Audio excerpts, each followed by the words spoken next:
Welcome to Mind, Muscle, and Metabolism, the Jade Teta Podcast.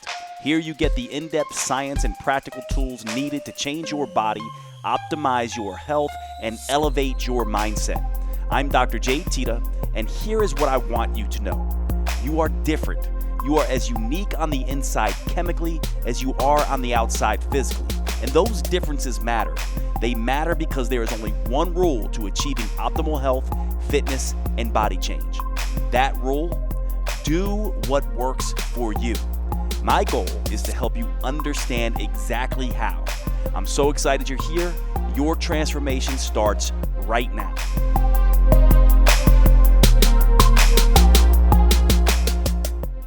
Welcome to the podcast today, everybody. We are going to be talking about a study today, and I thought this would be appropriate because we talk a lot on this podcast about the idea of starvation response, metabolic damage, adrenal fatigue, these kinds of things. And I just got through doing a podcast with Boom Boom Performance with Cody at Boom Boom Performance.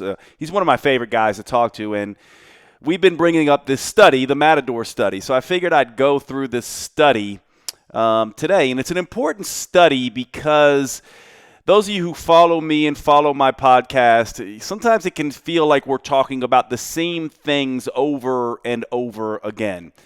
This idea that the metabolism is adaptive, reactive. How do we deal with that? How do we slow down this metabolic regain? Of course, I have all these clinical tools I've used from the research. But when you look at research, a lot of it's extrapolated. It's very rare that we actually get a study that illustrates the concepts that we are using clinically in such a perfect way. And this study actually does that. And so I want to go through this study with you. This study is, they call it the MATADOR Study, but the actual title of the study is Intermittent Energy Restriction Improves Weight Loss Efficiency in Obese Men, the MATADOR Study. And MATADOR, M-A-T-A-D-O-R, stands for Minimizing Adaptive Thermogenesis and Deactivating Obesity Rebound. We talk an awful lot about this, right? When we talk about starvation response and when we talk about metabolic dysfunction and metabolic damage and metabolic flexibility and some of the changes in hunger, energy, and cravings and sleep, hunger, mood, energy, and cravings, heck and schmeck, that those of you who follow me know these terms. When we talk about all that, you're not going to necessarily find those things in the research on PubMed. For those of you who don't know, PubMed is a database, www.pubmed.com, where you can go and research all the studies. This is where I read my research and get my information from as well. And you won't necessarily find these terms like starvation response or metabolic damage and things like that in PubMed when you search the research. But what you will find is the term adaptive thermogenesis. Adaptive thermogenesis is a very well-studied phenomena. So when I talk about dieting and how that changes things like sleep, hunger, mood, energy, and cravings and slows metabolic rate, that is one piece of this. Adaptive thermogenesis is one piece of this. Adaptive thermogenesis is that metabolic slowdown that occurs with dieting. And so this is the primary mechanism that we know of in the research anyway that causes us to regain the weight. This is why 95% of people gain the weight back after traditional eat less, exercise more diets, and 66% end up fatter. It's because of this adaptive thermogenesis. It's because of this metabolic slowdown that occurs. Now, we've done an awful lot of things in the research, and researchers spend an awful lot of time attempting to mitigate this adaptive thermogenesis or starvation response, or this metabolic compensation or metabolic resistance or metabolic dysfunction that can occur with chronic dieting. And one of the things that I've done in my clinical practice is use a toggling approach where I move people back and forth between certain types of metabolic states. We talk about these a lot. Eat less, exercise less. Eat more, exercise more. The two toggles that I use the most. Of course, then there's eat less, exercise more. And there's also eat more, exercise less. So for me, clinically, to mitigate this adaptive thermogenesis response, I'm toggling the metabolism back and forth between different metabolic states. Sometimes the people I work with are eating much less and not doing much exercise at all, maybe in a keto diet or a fasting type regime, very sparing diet, very little exercise, but lots of movement. Sometimes they're being more like an athlete. Sometimes I indeed am moving them into the traditional dieting sort of mode. Now, this study, the MATADOR study, really looks at exactly the type of approach that I have been using. Now, this study just came out in the International Journal of Obesity in 2018, and I'm not sure what month it was in 2018, but I'll just give it to you right now since I'm looking at it right here. It's International Journal of Obesity, 2018, volume 42, pages 129 through 138 for any of you who want to take a look at this study. But let's go through this study and see what it did. First thing we have to understand is that most people, when they go on diets, calorie-restricted diets, they are going to regain the weight. That we know. So what happened here? Well, what they did is they took two different groups of men. One group did a 16-week period of traditional dieting, okay? And this diet was basically set at 33% of the calorie restriction. So they were having 67% of the typical normal diet that they were having, okay? So this was a 33% of calorie diet. So what would that potentially look like? Well, that would look like the following. Actually, one second. Let me just answer this text. I apologize. It's distracted me real quick, and I'm just going to answer this. Okay, boom. All right, so this 33% of calories. If for a 200-pound person, this is going to be roughly about between 600 and 700 calorie reduction. So not super extreme, not thousands, but pretty extreme. Once you get into that 500 calorie deficits, you're in a pretty extreme diet. So one group basically followed that particular regime, 600 calorie reduction if you're 200 pounds daily, basically, for 16 weeks. The other group followed something very different. Their process lasted about 30 weeks because what they did is they spent 2 weeks in this 33% calorie reduction and then 2 weeks in an isocaloric or normocaloric state. In other words, one group did a continuous dieting for 16 weeks. The other group did 16 weeks of dieting interspersed with another 16 weeks of diet breaks, okay? So there were 2 weeks of calorie reduction and then 2 weeks of normal calorie intake. This is very much like doing sort of an eat less, exercise more or eat less, exercise less state for 2 weeks and then going into sort of a balanced sort of state for another 2 weeks where it's sort of eat some, exercise some. So that is what was going on here. Two very different ways of doing this. However, the cool thing about this study is it was pretty well controlled. The calories were the same in both groups, and these were controlled by delivering the meals to these individuals. And so this diet was done, in a very controlled fashion. So what do you think happened here? Well, first of all, let's talk about the weight loss, okay? The weight loss results for each group was different. Now, keep in mind, the calories were the same. One group was just doing it all at once, and one group was doing the calorie reduction with diet breaks. The intermittent group, the group that had breaks, 2 weeks on and 2 weeks off, saw 31-pound weight loss over their 16 weeks or 30 weeks that they were doing this.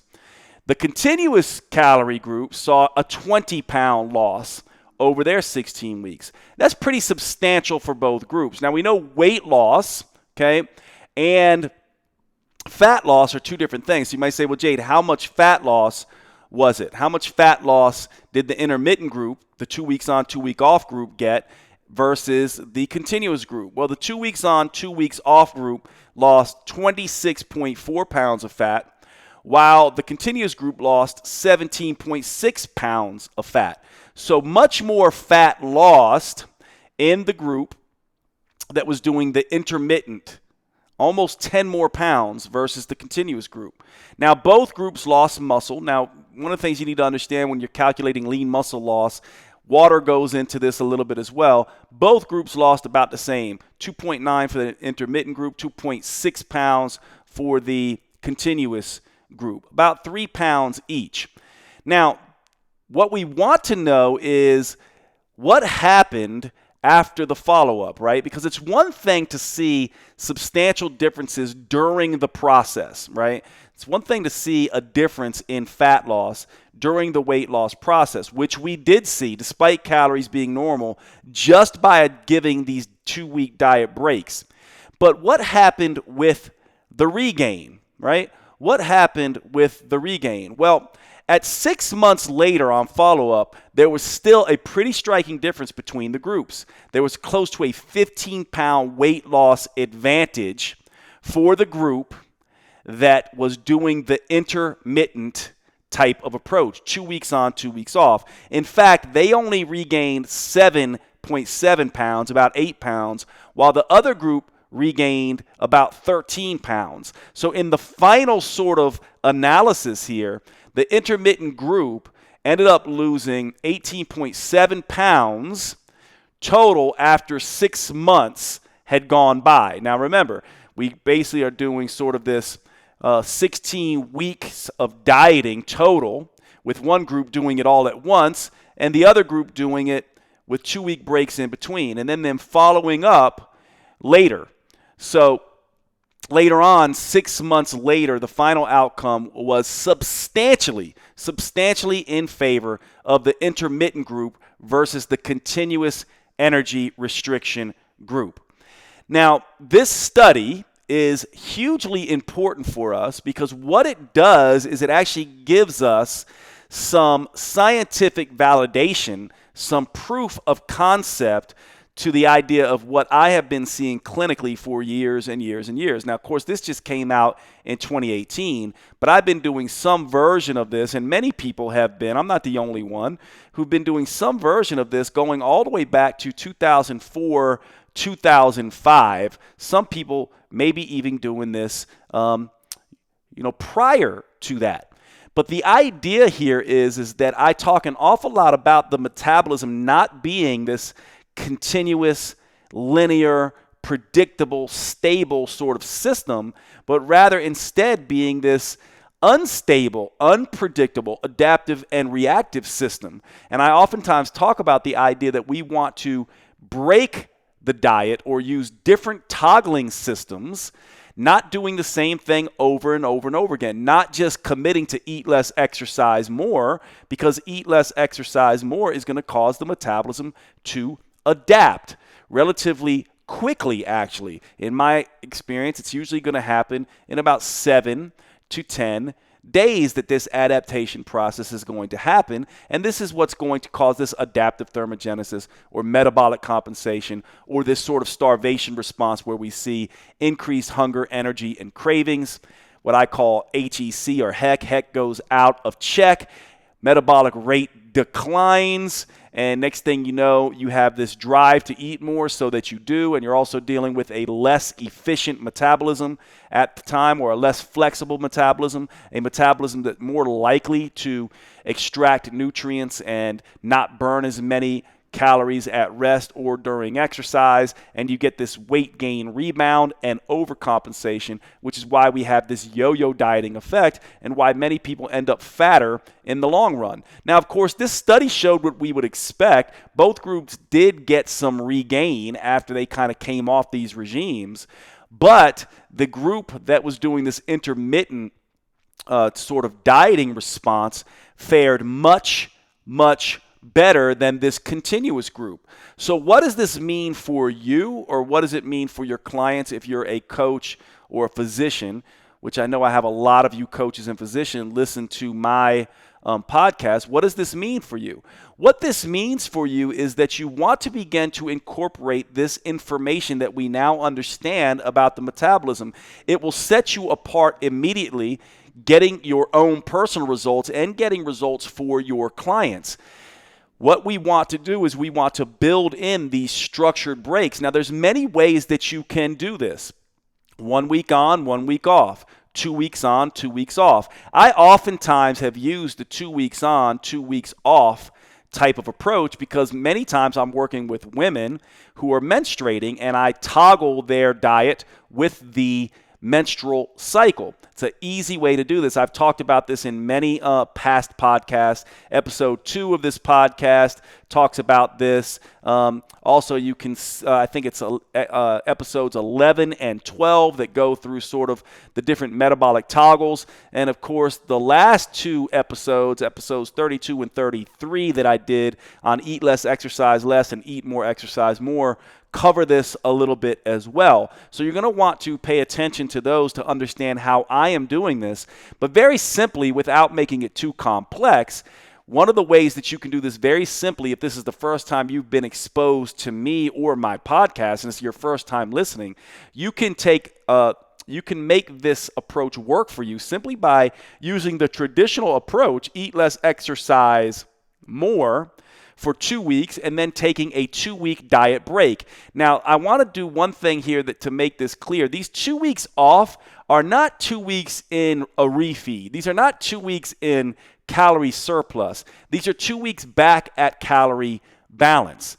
And by the way, what they were using in this particular study as the formula to determine how these people were going to structure their macronutrients and their calories, or their calories rather, was total daily energy expenditure, which is TDEE, which is really BMR, basal metabolic rate, or resting energy expenditure, the amount of energy you burn at rest every day, with an activity factor built in for activities of daily living and exercise. And then that 33% reduction in calories was applied. One of the other things they did in this particular study is that as people lost weight, they then recalculated this. So every 4 weeks, they recalculated based on weight loss to continue achieving that 33% reduction in calories. And just for those you don't understand that, obviously if you go from 200 pounds to 195 pounds, right? And you want to calculate the basal metabolic rate and the total daily energy expenditure off of that, that calculation is going to be a little bit different. So if you want to maintain that 33% calorie reduction, you're going to have to adjust the calories a little bit as well. And that's what they did. So if you're doing this with yourself or with your clients to set your calories, what you'll want to do, if you want to follow the study exactly, you can find total daily energy expenditure calculators online. Just search TDEE calculator in Google. It'll come up and you can punch in your numbers there, weight, body fat percent, if you know it, that kind of stuff. An activity factor will be given to you, and it will give you essentially your total daily energy expenditure. Then from there, basically calculate 30% down from that, right? So if my total daily energy expenditure is 2,000, and I, essentially take 30% off of that, right? Well, 10% of 2,000 is 200, so that's roughly 600 calories, 600 calories that I would be reducing from my total daily energy expenditure. I would do that for 2 weeks, and then I would go back to a normal total daily energy expenditure for another 2 weeks. And then I'd go back and forth like that. I wouldn't be doing a refeed. I wouldn't be doing cheat meals. This is very important to understand, because what a lot of people will do that sometimes will derail an approach like this is they'll do this refeeding type of thing, or this calorie surplus type of thing. You still have to be pretty diligent about watching calorie intake. So we're not going low calorie and then high calorie, 2 weeks low calorie, 2 weeks high calorie. We're doing 2 weeks lower calorie and 2 weeks normal calorie, based on total daily energy expenditure. That's how you want to do this if you're going to actually do this study. For those of you who want to see sort of an infographic associated with this particular study, I have one on my Instagram feed at @JTita. You also can go to www.jtita.com, find this episode. This is episode 34 of the podcast, and you can find that page and download this particular infographic so you can kind of see the general rules of thumb with this study all in one place. Just gives you kind of the background of the study, the results of the study, just so you don't have to remember it and keep listening to this over and over again. This is an important one. That's the reason I wanted to go through it. But it's really nice sometimes when you're using this in practice to have an actual research study that shows what you're doing is working and how profound and what a big difference it can make. All right, so I'll see you at the next podcast. Please do me a favor. In order for me to get the word out about this podcast, please absolutely share this episode. And if you don't mind, I would absolutely love and appreciate if you go over to iTunes and give me a 5-star review. Tell me what you think. I really appreciate it. And I will see you at the next podcast.